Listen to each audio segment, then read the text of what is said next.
Hey everyone, welcome. You have reached Module 4 of the lecture portion of the All Heart Healthcare Training Center's learning program. So congratulations, you're officially a third of the way done. Yay. Okay, so this lesson, this module, if you will, we're talking about the client and their rights. And we're going to discuss rights and responsibilities, both of the client and of you. So everyone's got rights. Lesson 1 discusses the client, and Lesson 2 discusses the resident and the client rights. Okay? So this one starts on page 56. Turn with me to 56 if you're not already there. And we're going to go into first Lesson 1, the client. Now, our learning objectives here, by the time we're done, you should be able to describe the importance and impact of client-centered care on a client's independence, self-determination, and quality of life. You should be able to describe the role of a care team and of the long-term care worker's role in the care team. That's you're the long-term care worker. And 3, recall the purpose of a service plan and how it's created and modified. So this is going to help you sort of understand the inner workings of how that sheaf of paper becomes the Bible for the client, essentially. So yeah, there's a lot we're going to cover here. There will be a fair amount of information on this module that is covered on the test as well. So you definitely want to be paying attention, taking notes, paying special attention to those good old keywords and key terms we're about to get into. And I will, as always, emphasize and highlight things of importance for you. So let's start. Key terms. First, we've got the adult family home. That's a residential or neighborhood home licensed to care for anywhere between 2 to 6 people. That's a number to remember. 6 people. The adult family home is meant for only up to 6 people. Okay, that might be something to remember. Qualified homes can apply for capacity up to 8 people, but that's like a special case, and usually they have to meet some very difficult requirements, or it just has to be a very big facility. So typically it's 6. Assessment. Gathering information to determine what care and services somebody needs and wants, and how and when they'll want assistance provided. So as I said, kind of the Bible of the client. Okay? It goes over everything the client's going to need, everything that they're going to want, how they want it done, and all those fun little details. The assisted living facility is a bigger residential facility designed to care for 7 or more people. And or more can be, I don't know, as many as the residency, residents, that's what I'm looking for, as many as the residents can comfortably accommodate within the parameters of the requirements. So yeah, there's some very large ones that have dozens of people. There's some that have over 100. It's just, what can they fit safely and comfortably. The care setting, that's where the person that you're caring for lives. It's usually their home, but it could be the residential or adult family home, of course. The care team. The care team is everyone who supports the client. But that's not really the best definition, to be honest, because there's a lot of people that support the client that aren't necessarily part of the care team. So I'm going to say everyone who is listed as a person who is designated as a supporter of the client. So on the care plan or somewhere, there will be a list of the care team. And that'll be, people like the professionals, doctors, their lawyer, their pharmacists, their psychiatrists, their physical therapists, whoever. And then you've got friends and family and the client themselves who are part of their trusted circle, who the client has said, yes, I'm fine with this person being included in the intimate and day-to-day details of my care and safety and well-being. Okay? You don't just add someone on the care team because they're their next door neighbor that brings them groceries sometimes. That's a friend. But it's not necessarily someone on the care team who you'd say, oh, they just received this diagnosis and are going to need these specific steps of care. That's the big difference between friends and a care team. Then you have the enhanced services facility. This is a facility for up to 16 people with specialized staff and special services that focus on behavioral intervention. These are for older people. These are for youth. These are for young adults, any age. It's more of a behavioral center, and it deals with people who have behavioral and psychosocial issues, not necessarily physical issues. Then you have functional disabilities. These are physical or cognitive or emotional or mental conditions that can either be caused by disease or developmental disability, chemical dependency, or some form of injury or trauma, be it physical or mental. There's a lot of different things that can go wrong, and those are termed as functional disabilities. They can be permanent or they can be temporary. You can be temporarily disabled until you recover. You can be temporarily disabled until you receive treatment, or you can be permanently disabled, in which case you would always need treatment or help or whatever the case may be. So those are functional disabilities.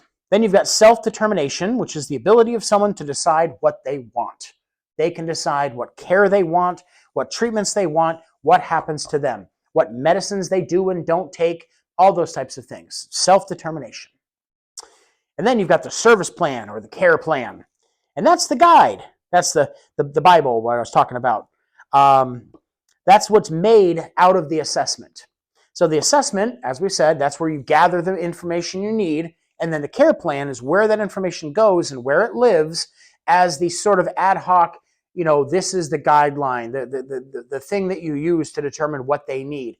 Now, can the care plan or service plan be changed? Of course it can. You simply do a new assessment, make the necessary changes on the care plan, make sure the people who are affected by those changes in the care plan are in the loop, and boom, you've got a new care plan. So it's all fluid, it's all changeable. So those are the key terms we'll talk about and go into more detail on here in just a minute. All right, on to the overview. Long-term care helps adults with functional disabilities live independently in their home or a home care-like setting. Client-centered care is essential to quality of life and well-being. That's the one where they can decide what they want, and the focus is on their needs and their wants. Home care aides support a client's self-determination and choices. Remember, our job is simply just to be there. We observe, we report, we assist when required, and we encourage whenever possible.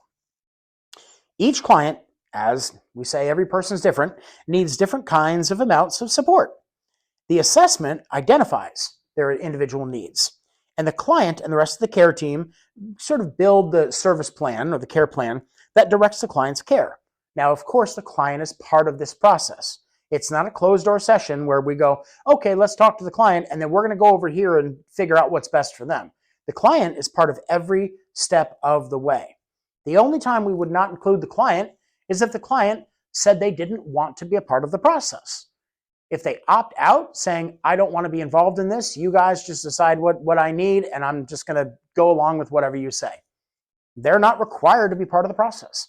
But at every step of the way, we are required to invite them and encourage them to participate to whatever extent they're able. The home care aide would follow the service plan and preferences to provide appropriate care and support. Okay, what if we don't agree with the care plan?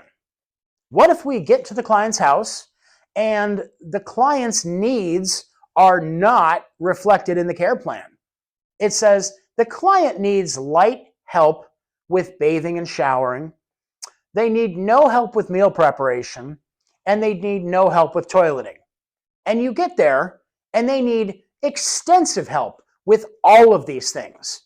How could that happen?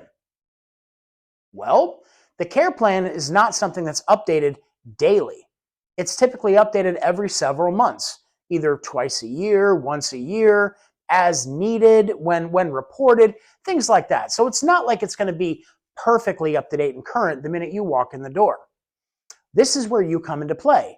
Your job is, if you get a client who has a care plan that's clearly and woefully out of date, is to let somebody know who's also a member of the care team who was part of the original care plan construction, like their doctor, like the supervisor for the agency you work for, like their DSHS care manager, someone like that. And to say, yeah, Mrs. Smith can no longer shower without assistance at all.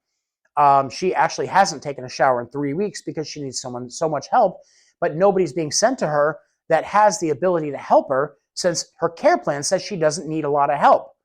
You see what I'm saying? Sometimes we got to loop people in.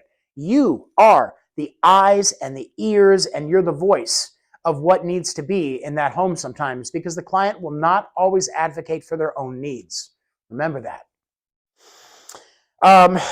What emotions would you feel if you lost the ability do the activities you enjoy, right? It's basically a rhetorical question, but you know what I'm getting at here. Put yourself in their shoes. So think about that for a second. We're going to jump over to page 57 after the break, and we'll start up talking about the clients. See you in a minute. All right, cool. We're back. Top of the page, 57 now, talking about the clients. More than 70,000 people receive long-term care services and support in Washington state alone. That's as of the time they wrote this book. I'm sure it's more than that now, wouldn't you think? Yeah. With more added every year. The growing population includes people with diverse life experiences, cultures, ethnicities, languages, genders, ableness. And these adults need some assistance because of functional, physical, or mental challenges with caring for themselves. The support they receive from the caregiver helps them maintain the highest level of independence. Essentially, you are a very important link in the chain of helping these people maintain their status quo quality of life, the basic baseline that it takes for them to be happy and content in their life. If you weren't there supporting them twice a week, 3 times a week, once a day, whatever time you're there for them, if you weren't there, those essential needs that they have that you do would not be met. And that little link in the chain, once broken, means they can't live by themselves anymore. They're not able to do it. What you do may not seem like much with some clients.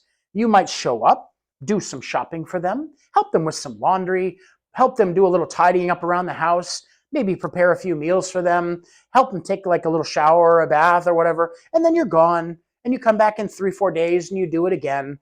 And you're like, okay, I don't really feel like I do that much, but imagine you weren't doing that. Imagine they had nobody doing that. And those needs compounded and piled up. Who's doing their shopping? Nobody. They starve. Who's doing their bathing? Nobody. They wallow in filth until they develop lethal skin infections. Who's doing their housekeeping? Nobody. So things pile up until they become contaminated and filthy. I mean, it may seem like not much, but it's essential. And I want you to know that. You're an essential worker. And what you do is important and it carries a lot of weight because you're the difference between life and not happy life for a lot of people. Okay, so thank you for what you do. Now, terminology. Does it really matter? Client, resident, patient, consumer, occupant? I mean, we're calling them what? Let's see here. The Department of Social Health Services says they are called clients. That's usually what we call them. You'll notice that that's a word I use for people as well. They're clients. They're people whose information we have on file, who we provide a service for, who payment is rendered and made for the services provided. And so that's the definition of a client or a customer or somebody who basically pays for goods or services, right? So client's a pretty appropriate term. Other words could be resident. And resident usually means somebody that lives in a place that's not their own, you know? And that's applicable to like adult family homes or residential homes. You know, they don't own the place, but they live there and they have a residency there. So that's why they call those people residents, but they're still clients. It's the same thing. They might be called care recipients. I like that one. Service recipients. Yep, that's good too. Consumer. I don't really like consumer. Consumer seems a little derivative. Not a big fan of that term. But the other terms are nice. So, I mean, basically, you know, it doesn't really matter what you call them, especially if you're not calling it to them to their face. They're not consumer. They're not client. They're Mrs. Jones, Mrs. Smith, Mr. Armitage, you know. They are their person. They're not their umbrella term. So ask them what they would prefer and use the term most appropriate to the care setting, you know. Let's see. Remember we talked about word choices and things back in Module 2, of course. Now, care settings. What's a care setting?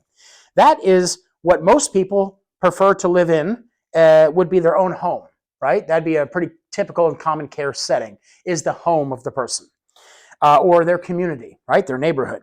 They want to stay close to their families, friends, pets, relatives. They want to be in familiar settings. They want to participate in meaningful activities.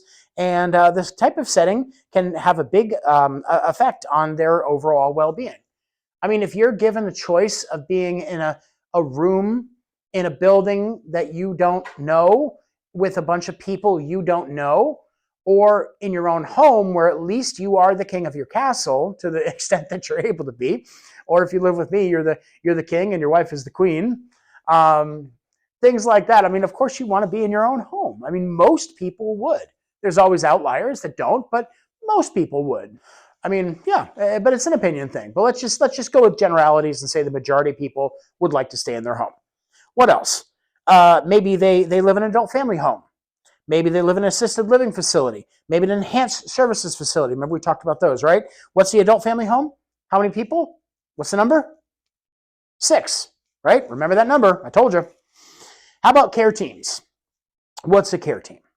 Well, that's the group of people that's responsible for the care and, coming up with a care plan and all that. Relatives, friends, doctors, nurses, formal reps, social workers, case managers, all kinds of things. How about you? Yep, you too. What about the client? The client also is a member of the care team. Probably, I would argue, the most important member of the care team, because without them, there is no need for a care team. Any other members of a care team that you might think of that maybe aren't on this list?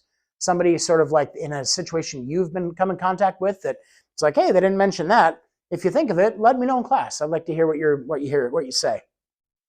Now, the care team works together to provide person-centered care based on the client's choices, strengths, and goals. Okay, they're all part of the team. To what extent would you say you communicate with the care team?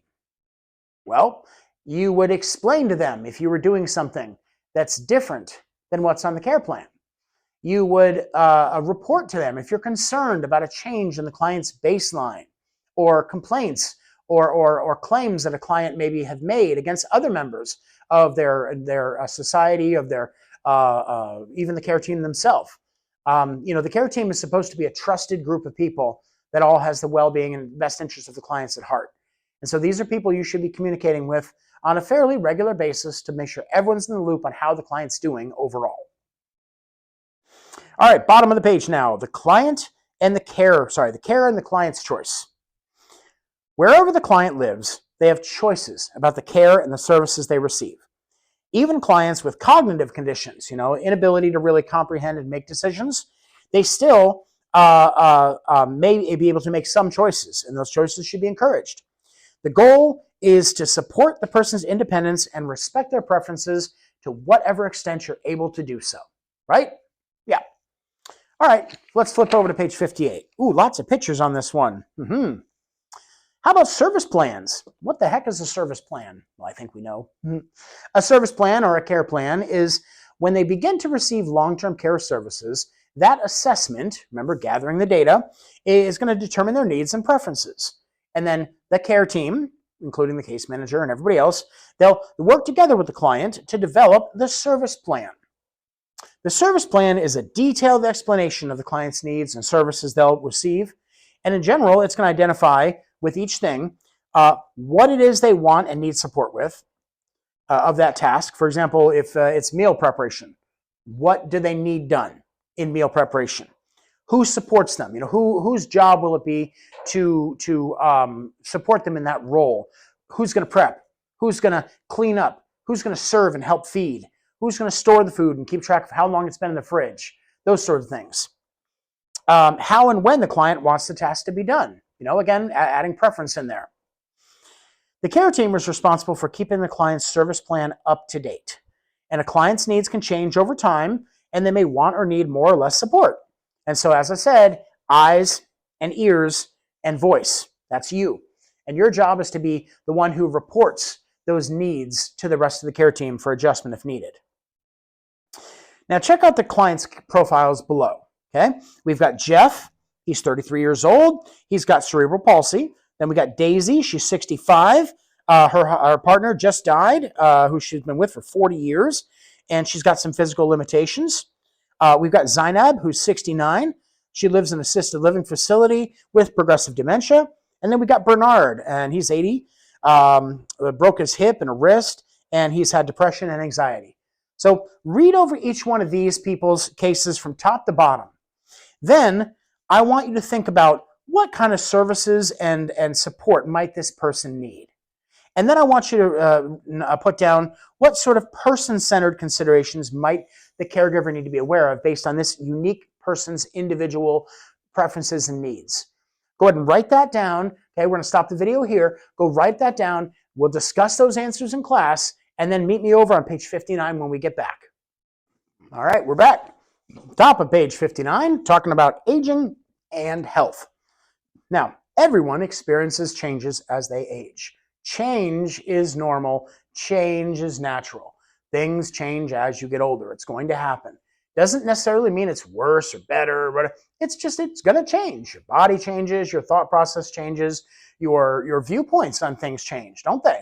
You don't have the same political views you had at 40 that you do at 20, do you? Everything changes. You look at the world a completely different way once you've gotten some experience and some knowledge under your belt and some wisdom. When you're fresh-faced and young and you're thinking, oh, I'm going to go out there and change the world, and these are all the things wrong with the world and everything. I was like that too at 20. Trust me, I was. And everything's wrong, everything's terrible, everything's bad. We need to change everything. And then I get to the age I'm at now, and I'm like, actually, things aren't that bad. Actually, things are pretty good the way they are. And if everybody would just be a little nicer to each other, things would be perfect, you know? So I've changed as a person as well. Does that mean I'm right? No. Does it mean wrong? No. It's just how I am. It's how I feel. And so everyone's going to experience those changes. Genes, lifestyle. I hope you change your genes. Genes, lifestyle, nutrition, stress, exercise, mental outlook, behavioral health, and physical environment, and disease all affect how we change. We're going to talk more about recipes for healthy aging when we get to the resource directory. So let's understand the aging process. There's many common misunderstandings about the natural aging process. For example, have you ever thought, think of an old person. What's an old person? Picture an old person in your mind. Don't look at the picture on the page there. Just put an old person in your mind. What's an old person? Well, if you ask my granddaughter who's 9 years old, her mom's an old person. If you ask my daughter, I'm an old person. If you ask me, my dad's an old person. And if you ask my dad, I don't know who'd be an old person to him. But to everybody, I don't think anybody's an old person in their own minds. I think we all have our idea of what an old person is. It's just not us. That's what I've gathered when talking to people and having these discussions in class when we ask people how they feel or what they consider old. And no one's really wrong. What it really means is that to everybody, old just means older than me. That's usually what old actually means. Some people have made their peace with it. I feel like I'm an old guy. I'm an old guy. I'm fine with it. I got my salt and pepper beard. I've aged enough that I feel like I'm old. I'm old enough. But I still don't feel like an old person. You know what I mean? It's like I have that mental image of no, that's an old person. Now, what are some things that you picture when you picture an old person in your mind? Do you picture them as being sick? Are old people always sick? Always in pain? Always tired? Are they always lonely and sad? Do we picture an old person that's confused or maybe they can't remember anything? Maybe they're unproductive. Maybe they sit around all day just, watching TV or reading the newspaper or doing coloring books or something. Maybe old people are just dependent on other people. They can't do anything for themselves. They're weak and frail. They're just like a little old person just sitting there shaking and trying not to fall over. These are all images that might come into your mind when you picture an old person. But these are, I would consider them harmful stereotypes. Just like if you picture somebody of a gender or a race or a religion or anything else, and you picture negative qualities about that person, that's a harmful stereotype. Because not all old people fall into these categories, do they?